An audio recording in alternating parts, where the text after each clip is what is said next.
Hello, everybody. Well, we're here with Sal, and I'm here with Sal on his channel as well. Hiya, Sal. How are you doing? I'm very well, thank you very much. And you? I am absolutely super duper. I'm top of the pops. Thank you. Yeah. We've had a lot of feedback from the conversations we've had before. People have liked the conversations from the comments that people send in. So we thought we could continue the conversation. Yeah. Hmm. Yeah, So there was a theme that you suggested that we would chat about, Sal, today. sure. Trust, Uh-huh. self-trust, essentially self-trust. Do we trust ourselves? And Mm. this has come about because I wrote an article a few weeks back, and some of my group they said how much they appreciate it because they really within themselves they resonated with this lack of self-trust. And I thought it'd be great to use this as a starting point as to what are we as human beings? What is our nature? Uh, what are we made of? How do we function? Because if we truly want to understand what happens within us, then we need to know what the machine is. I mean, it's like a car, You want to use a car, you've got to have some idea how the bloody thing works. Mhm.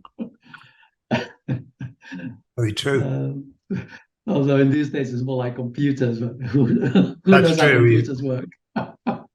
Yeah. Yeah. Yeah. You need to be an IT technician rather than a mechanical technician. Yeah. Mm. However, um, so I mean, shall I start the ball rolling? Sure. Yeah. Um, Yeah. Yeah. I mean, I'm aware you've got a lot of experience to do with your hypnotherapy on the subject.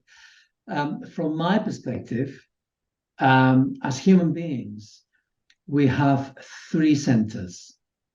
So we've got a physical center, we have an emotional center, and we have a mental center. And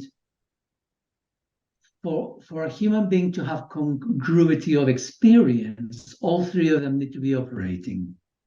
Unfortunately, that is not the truth. That is not true for most people. Most people will have two centers operating, and the third one comes in now and then. And it's not necessarily fixed. I mean, they can alternate, but invariably there is two working and one is in the background. And when that happens, what we have is the ability to acquire knowledge. But to acquire understanding, all three centers need to be operating. Mm-hmm. Yeah. Uh, Now, from the point of view of do we trust ourselves,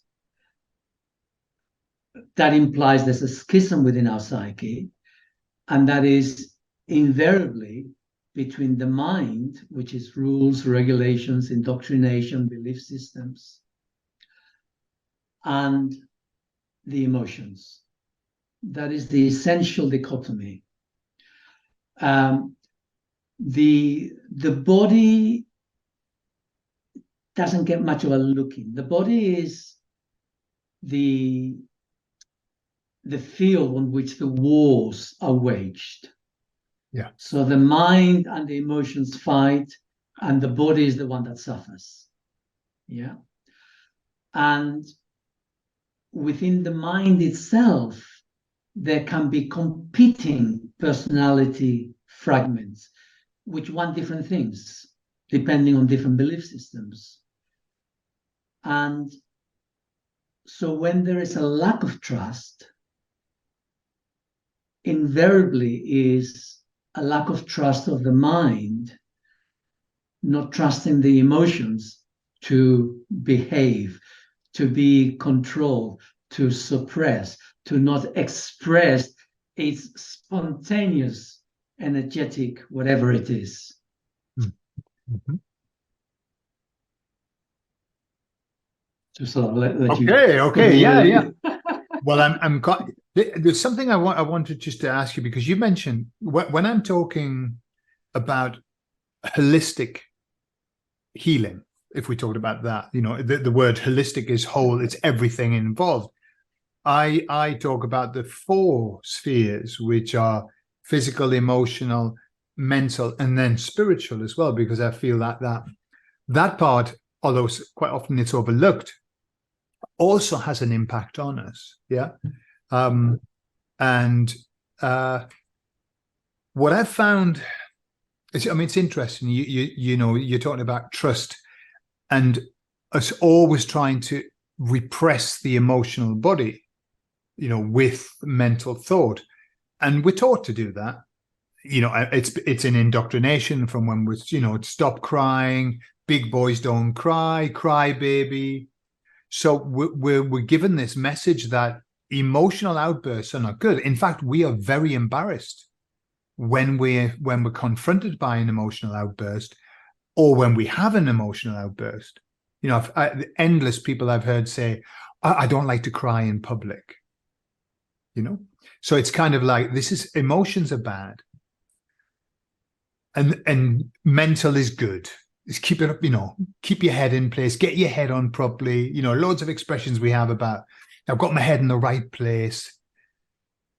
The thing that I see, though, is the truth of the matter is that no matter how strong your mind, no matter how strong, emotions will always override the mind when it comes to